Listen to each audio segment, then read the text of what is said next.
Hello, everyone. Sorry. Thank you.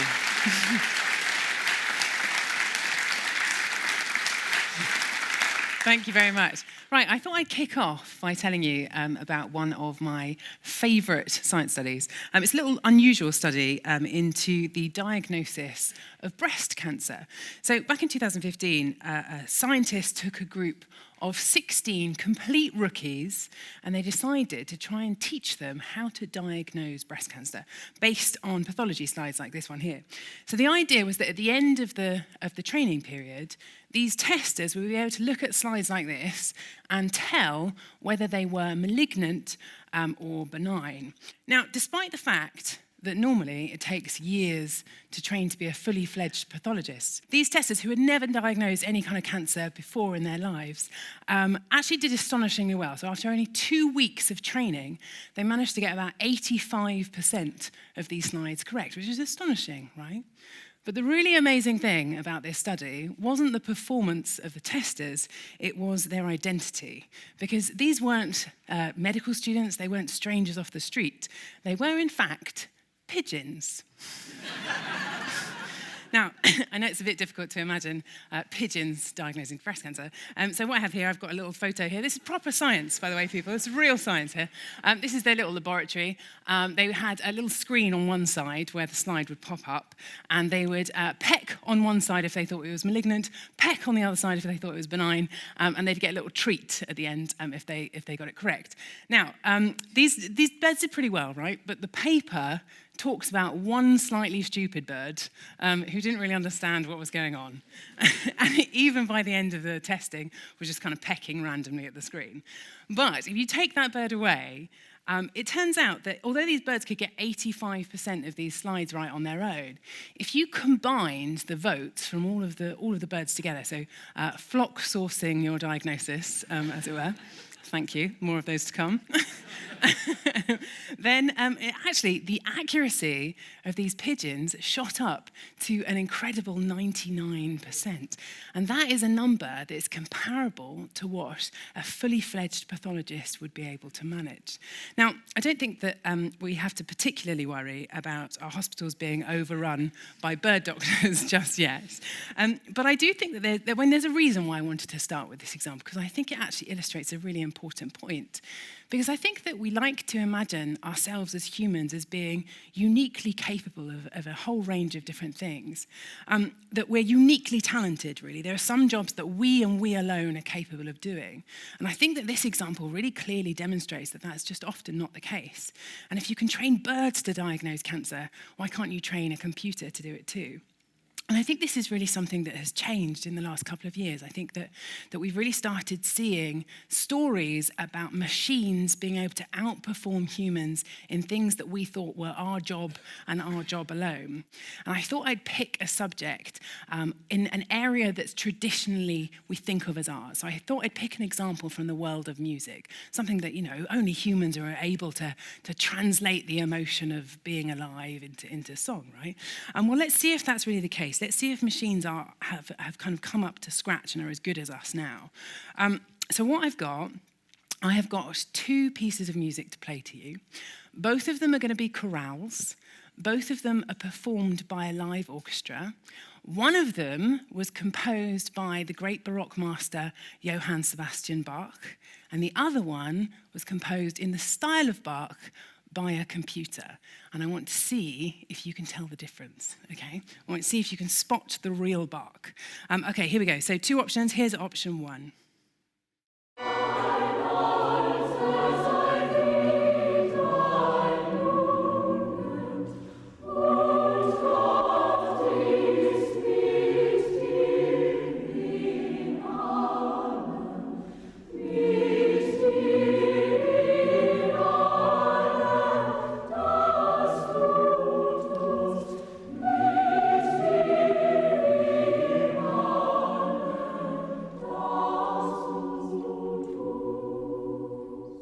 And option 2.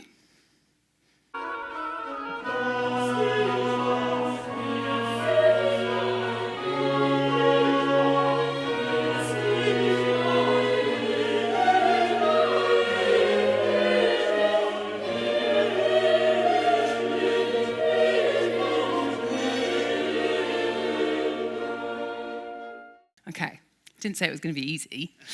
Okay, here we go. Right, so your job now, between those two options, is to decide which one is the real bark, okay? We're going to take a vote on this. So first things first, who's not going to vote? Oh, great. A couple of people actually put up their hands. Damn. Okay, all right, so who thinks that the real bark there was hiding behind option 1? Hands up. Ooh, interesting. And who thinks it was option 2? 50-50 then. Basically guessing at random. And you laughed at that pigeon. Okay. Well, in fact, the real bark was actually hiding behind option 2. So well done if you got it correct. Option 1 instead was something called experiments in machine intelligence. It was an experiment done by the composer David Cope. And the way that David Cope's experiment worked there was by getting the machine to use a very simple algorithm to construct that music.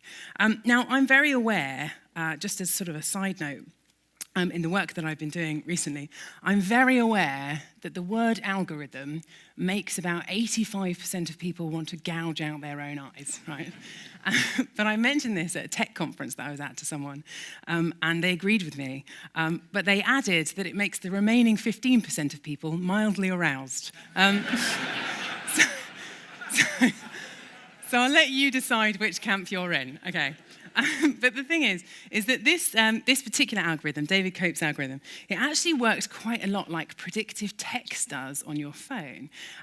So the way that all an algorithm is really, is it's something that takes an input, takes it through some series of logical steps, and gives you an output at the end, right? So a cake recipe, in theory, it could be an algorithm where your input is the ingredients and the output at the end is your cake. But this particular algorithm, it works a lot like predictive text does on your phone. So the input in this instance was the vast catalogue of all of the chorales that Bach had ever written. And the logical step to get you from one part to the end was just a very simple process. All you would do is you give the algorithm a chord, and then it will tell you what chords were likely to come up next in Bach's original music. And you pick one of those based on probability and repeat that process, chaining them together until you end up with an original piece of music. So in that way, actually, this algorithm was very, very similar to those games that I don't know if you've seen people play this a lot on the internet, where you open up the notes in your phone, you seed your sort of algorithm with a very simple sentence like "I was born," and then you let predictive text complete your own autobiography for you that has been trained on the things that you've typed into your phone. Now, I thought I'd give this a go, and I videoed it, and I thought I'd share it with you, just to give you a little flavour of the type of messages I'm apparently sending on my phone. Starts off fine, gets a little bit weird towards the end. I was born to be a good person, and I would be happy to be with you. A lot of people, I know that you are not getting my emails, and I don't have any time for that. It's a little bit of insight into my life just there. It's good. Now, if I play you back that little snippet of Cope's algorithm, you can hear these very, very simple chord transitions going on in the background, and that really is the giveaway that it's fake. Bach's original piece was much more complicated. Here we go.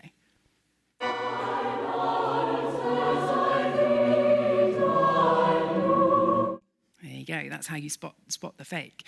But I think that you could argue, I think if we're being honest here, I think you can say that actually Cope's algorithm there, it's not really composing music in the traditional meaning of the word. It's more like it's taking Bach's music, it's kind of passing it through a grater and then sticking it all back together again.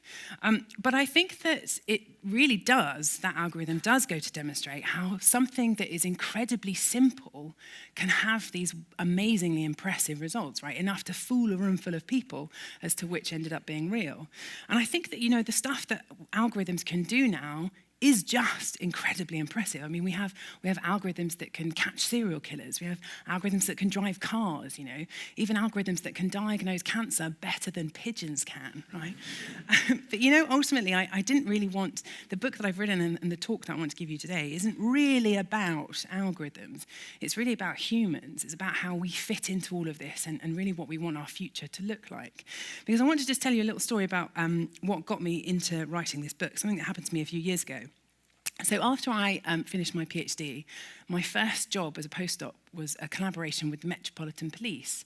And we were looking at the riots that had happened across London and the rest of England in 2011. And the idea was that we were using all the data and we were going to come up with a predictive model that, if this were to ever happen again, could be used by the police to quash the unrest before it really got out of control. So we published this paper. And a couple of years later, I went off to Berlin to go and give a talk about it. It was this big kind of academic conference, and I was on stage making loads of stupid jokes, being really flippant, basically telling everyone how great it was that you could control a city's worth of people by the police. And it just didn't occur to me that if there is one city in the world where people really understand what it's like to live in a police state, it's going to be Berlin. So as a result, in the Q&A, I got absolutely torn apart. And I've managed to track down a video of this talk, and I've found a photo of the exact moment where I think I realised I'm really in trouble. You can kind of see me like pleading, begging the audience. But I think that this was the moment in my career when I realised that when it comes to algorithms, you can't just build them, put them on a shelf, and decide whether they're good or bad in isolation. You have to think about how they're actually going to be used by people, so both, now and longer term in the future. And of course, there's these big ethical questions like, algorithms being turned and being used by police states, but there's also much smaller stuff, because I think what I've come to realize is that if there is one thing that's absolutely for sure, it's that you can't rely on people. Let me explain what I mean. And I think the most sensible place to do that is with some Japanese tourists who went on a trip to Australia, as this story will show. So, okay, this group of Japanese tourists, they decided, while they were on their holiday in Brisbane, they wanted to go on a little road trip. And they wanted to go from where they were staying, which was here, and visit this very popular tourist destination over here. So they hired a car, popped into their sat-nav, and it said, well, it's basically a straight line, which is great. Slight problem that you can't necessarily see from this satellite image is that, unfortunately, there's a great big whopping body of water between the two. Now, in fairness to these Japanese tourists, they didn't notice this immediately. Perhaps they didn't speak English particularly well and didn't notice that, the word island appeared on the name of the place that they were trying to drive to. But I think you could forgive that. But you would think that once it came to actually trying to drive on water, they would know it was time to overrule their machine, right? Apparently they didn't. Now, I think this was probably quite embarrassing when someone had to wade out to come and help them. Definitely embarrassing when they had to abandon their hire car. But most embarrassing of all was about half an hour later when an actual ferry sailed past. But the thing is, I think that we can all chuckle at the silliness of this story. But I think I've come to believe that actually these Japanese tourists aren't really alone, because I think when it comes to placing blind faith in a machine, actually, this is a mistake that we're almost all capable of making. And of course, there's really big examples where we've let algorithms take the driving seat that aren't necessarily deserving of our trust. The big story about Cambridge Analytica earlier this year being a really key example. But I think if you look closely enough, you will see this story over and over again of people just giving up their power to a machine. But I think that we're all aware now that by now, you really can, if you have enough data on people, you really can work out all kinds of different things about them. So you can work out what they're going to buy, you can work out which way they're going to vote, but you can even work out whether or not they're going to go on to commit a crime in future.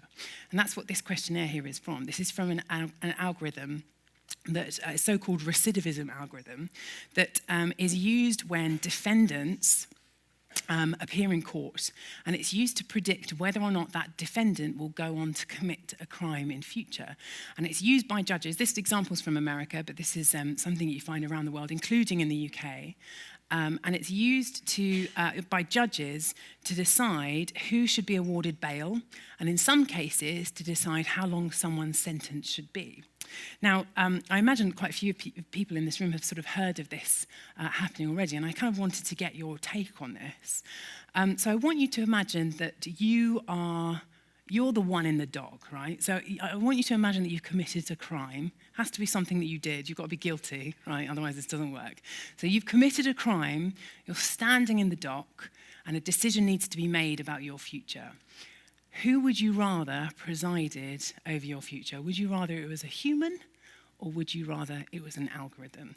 Okay, let's take a show of hands. Who would rather an algorithm took care of their future, presided over their future? Oh, interesting. That's quite high, actually. Okay, and who thinks human? Who says human? Well, yeah, I mean, still the majority. Okay, who said human who doesn't mind telling us why? Do you mind telling us why? Is there a microphone running around? Can I use this one? Let's see if we can get you to tell us why. Is it on? Oh, perfect. Can you tell us why you'd like a human? What crime did you commit, first of all? I'm teasing. What? Go for it. I would probably have a human because, you could have bugs in the computers and stuff. And also, I just feel more comfortable because I just wouldn't like it if a computer decided my future.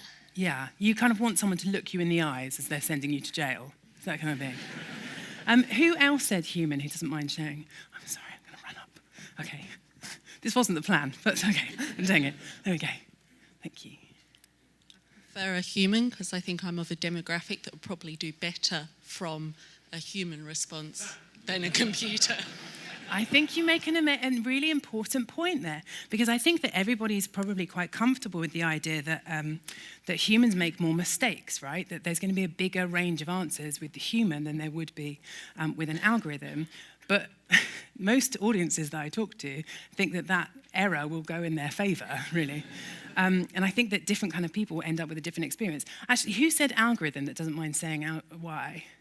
Let's go up here. Why not? Let's go up here. Sorry. You've got to wait for me. Sorry. There we go. Thank you. I think I trust an algorithm more because they wouldn't be biased, because it would be unbiased. Yeah, I think you make a really good point. I actually did this with an audience the other day, and someone put their hand up for algorithm, and I asked them why, and they said, because I work for the judiciary.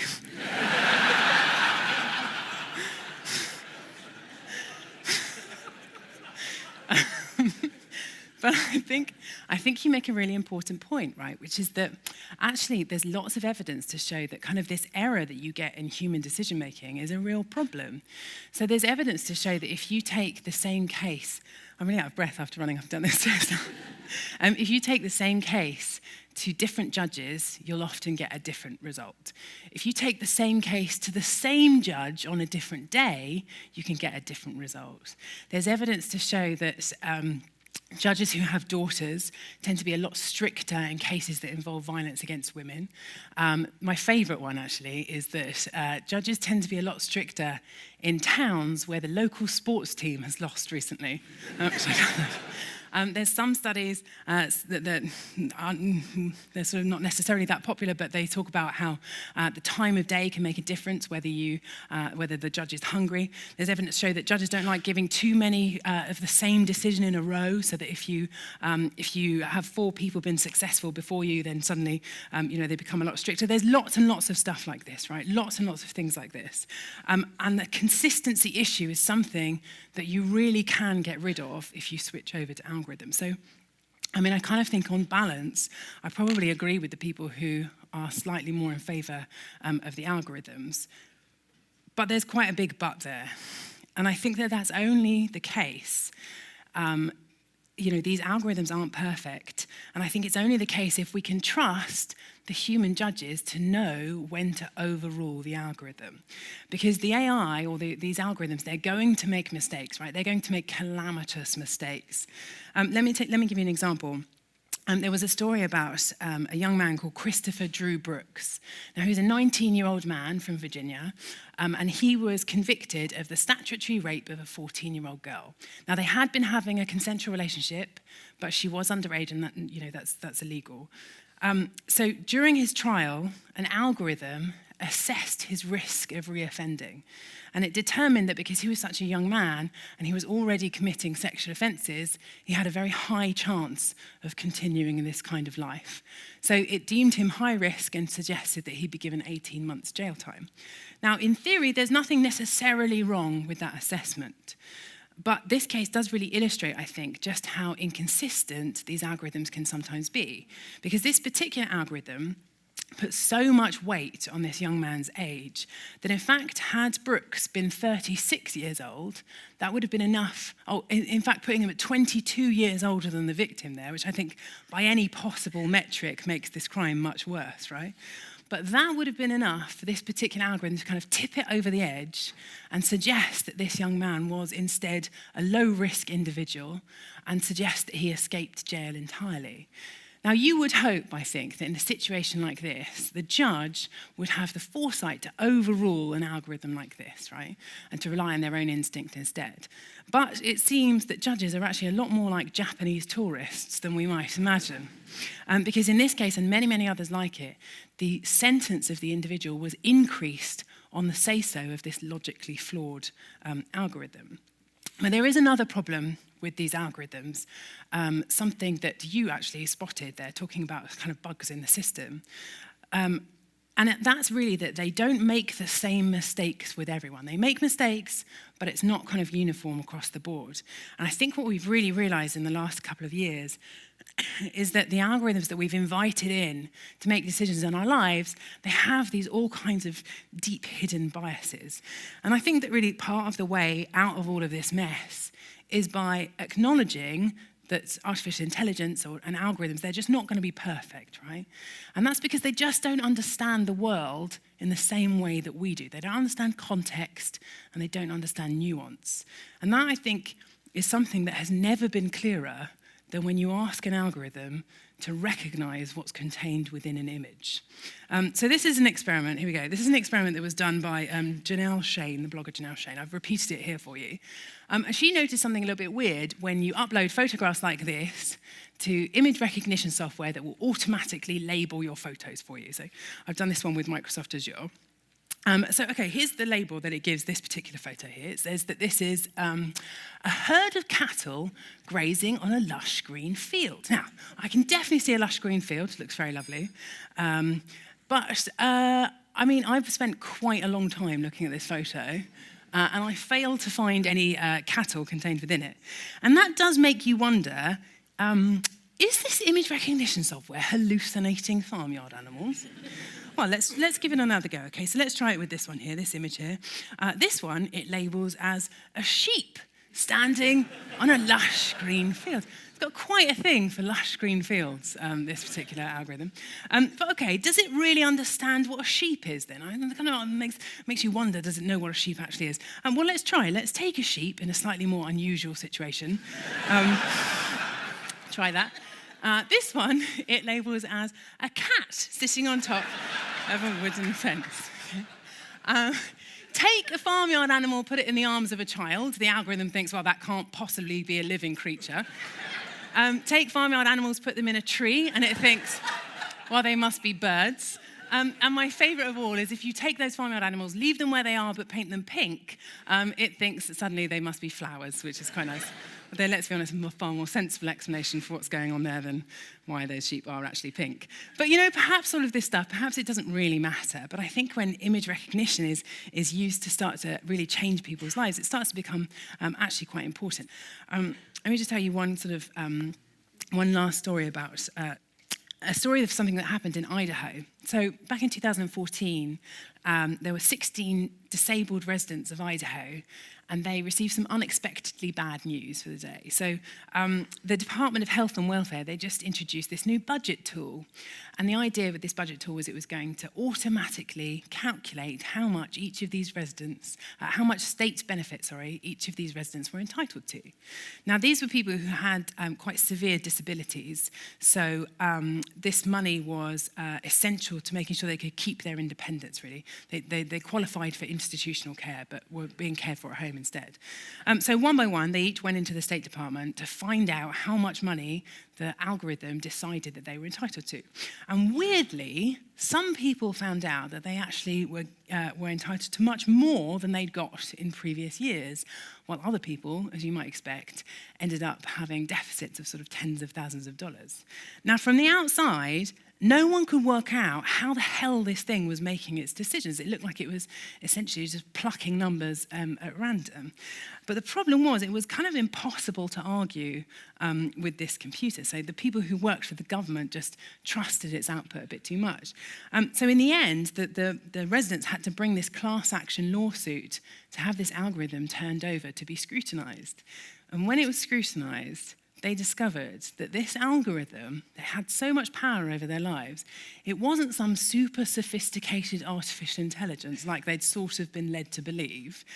It wasn't this like super slick mathematical model. It was in fact an Excel spreadsheet. And if you'll forgive me for being blunt, quite a crappy one at that. So this Excel spreadsheet, it had errors all over the place, right? There was bugs in the data, the formulas were a mess. In fact, the maths in this spreadsheet was so bad that the judge would eventually rule it unconstitutional, right? I love the idea of there being unconstitutional maths. But I think that, ultimately, the moral of this story is that once you kind of dress something up as an algorithm or as, a bit of artificial intelligence, it can take on this air of authority that makes it really hard to argue with. So I thought that I would leave you with a much more positive example, I think, of sort of how to get around all of these different issues that I've raised during this talk. An example of where I think people really do understand like what the future should look like. And I want to go back to the example of breast cancer that I started with, where I think people are doing some really incredible stuff. Now, if you want to design an algorithm to diagnose breast cancer, there are two things that you want your algorithm to be able to do, okay? So on the one hand, you want your algorithm to be really, really sensitive. You want to make sure that your algorithm catches every single last tumour that's hiding amongst that vast array of cells. You want to make sure it doesn't miss any last single tumour. But you also want your algorithm to be really, really specific. So you want to make sure that your algorithm isn't flagging loads of normal tissue and saying that it's suspicious when it isn't. Okay, you want to make sure that it's really accurate in all of its assessments. So, okay, simple then. If you want to design an algorithm to diagnose breast cancer, just whack up those two dials and you're done. Except unfortunately, it's just not really that simple. Unfortunately, when it comes to designing these algorithms, these two dials tend to be locked together. So turning one up often means having to turn the other one down. And that means you can kind of inadvertently design something that's quite a crappy algorithm.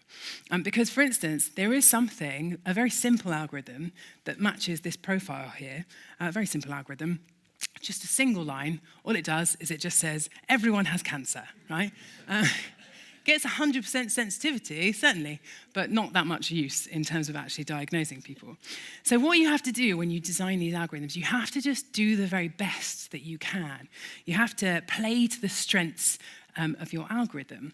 And believe me when I tell you, these algorithms have some absolutely almighty strengths. So on the subject of sensitivity, let me just give you a flavour of the kind of things that these algorithms can do now, using an example of one of my favourite data sets. Everyone has a favourite data set, right? This data here, this is some data from something called the Nun Study.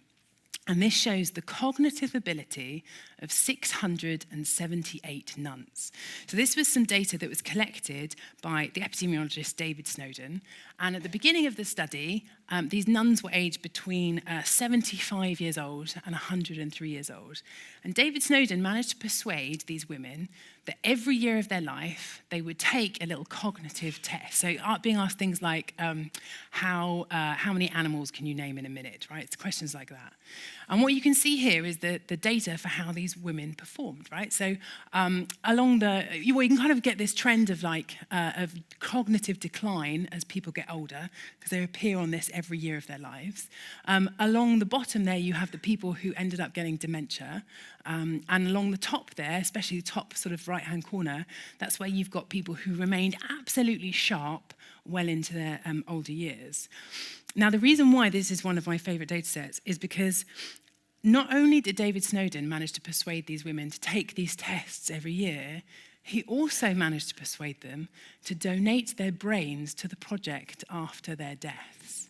Now, if you're a little bit squeamish, I suggest you look away, because I'm going to show you some human brains in a second. But these are the women, these are incredibly generous women, the School Sisters of Notre Dame from Kentucky. And in a moment, you're going to see the room where all of their brains are kept, right? This wall of brains, essentially, that scientists use. Now, the reason why you want to do this is so that you can look to see whether the people who had signs of dementia in life are the same people who had signs, physical signs of the disease within their brains in death, right? So when you dissect their brains, whether you see all of the kind of lesions, all of the hallmarks of dementia having affected their brains. Now, you would think that these two things should be straightforward, right? Signs of dementia in life, signs of dementia in death. Except it turns out that's not the case. There are some people who really buck this trend. So take, for example, Sister Mary here. Sister Mary died when she was 101 years old. And as you can see from her position on this graph here, she was incredibly sharp right up until her death, doing crosswords, all of this different kind of thing. And yet, when her brain was dissected after her death, it showed all of the hallmarks of having been ravaged by disease. In fact, inside her brain, there was barely any difference between her brain and one that would appear much lower down, lower down this chart. So what on earth is going on here? Why are some people able to resist showing the symptoms when they have this stuff going on inside their minds? Well, it turns out that a clue might be hiding in another data set altogether, one that was created decades before any of these women even showed any signs of dementia. Because this team also have access to the essays that these women wrote when they entered the sisterhood, when they were 19 and 20 years old. And if you do some very, very simple analysis on the language that is used in these essays, you can predict which women will go on to develop dementia later in life. So here's an example for you. This is a sentence of someone who did not go on to develop dementia. And you kind of see the complexity of the language, how densely packed the ideas are, the sort of vocabulary that's used, and so on. And compare that to a sentence from someone who did go on to develop dementia, and you can kind of see illustratively just how different they are. Now, this is the stuff that algorithms are amazing at. Looking for tiny, tiny clues in seemingly completely disconnected data sets that can make really big predictions in the very long term. So in fact, when it comes to cancer diagnosis now, the algorithms that we have can't just tell, it's not that they're just telling you what's in your body right now. They can make a prediction about your long-term chances of survival based not only on the tumour itself, but in something in the surrounding tissue that we're still trying to work out exactly what it is that they're picking up on. Just incredibly, incredibly sensitive, these algorithms, right? It's just absolutely amazing what they can do. And yet remember that sensitivity does not make a perfect algorithm. It's only kind of one half of the equation. Now, on the flip side, humans, when it comes to being sensitive, we're rubbish, right? We're totally rubbish at this. I think this is something that was best illustrated by quite a mean trick that was played by some Harvard scientists on some radiologists back in 2014. So what they did, they got these professional radiologists just to see how sensitive their eyes were, and they showed them this image of a lung. And they asked them to have a look at it. And they used eye tracking software to see where they were going. And they failed to tell them, and 83% of the professional radiologists failed to spot, that they had hidden an actual gorilla inside the lung scan. Despite the fact that the eye tracking software said that their eyes were looking right at them. And if you've got professional radiologists missing gorillas, you can imagine how many tumours end up getting missed. We are terrible at sensitivity, right? We are really, really bad. We miss things all the time. But specificity, being specific, that's like our superpower. So if you have a fully trained radiologist or pathologist, they will almost never misidentify a perfectly normal set of cells as cancerous when they're not, right? Something that almost never happens. We're incredibly, incredibly good at it. So here's the idea then. Why don't we just accept that neither humans nor algorithms are ever going to be perfect. And rather than choosing between human and machine, which is kind of the rhetoric that we get so much, why don't we exploit each other's strengths and just create much more of a partnership? And this is what's happening now in the way that these cancer diagnoses are being designed. Because the algorithm never gets tired, so let it trawl through all of that data and just highlight a few key areas of concern. And then the human never misdiagnoses, so they can come in and just sweep up and have the final say. They're playing a really active role in all of this. And I think, ultimately, this is the version of the future that I'm really hoping for. I think one where we start embracing the flaws in the algorithms as well as acknowledging our own, really. And I think one where we start taking our algorithms off of the pedestals and start treating them like we would any other source of power by questioning how they work and calling them out for their mistakes. Because I think ultimately, you really can't think of technology and artificial intelligence and algorithms in isolation. You have to think of all of the failings and all of the trust issues of the people who are using them. Thank you very much.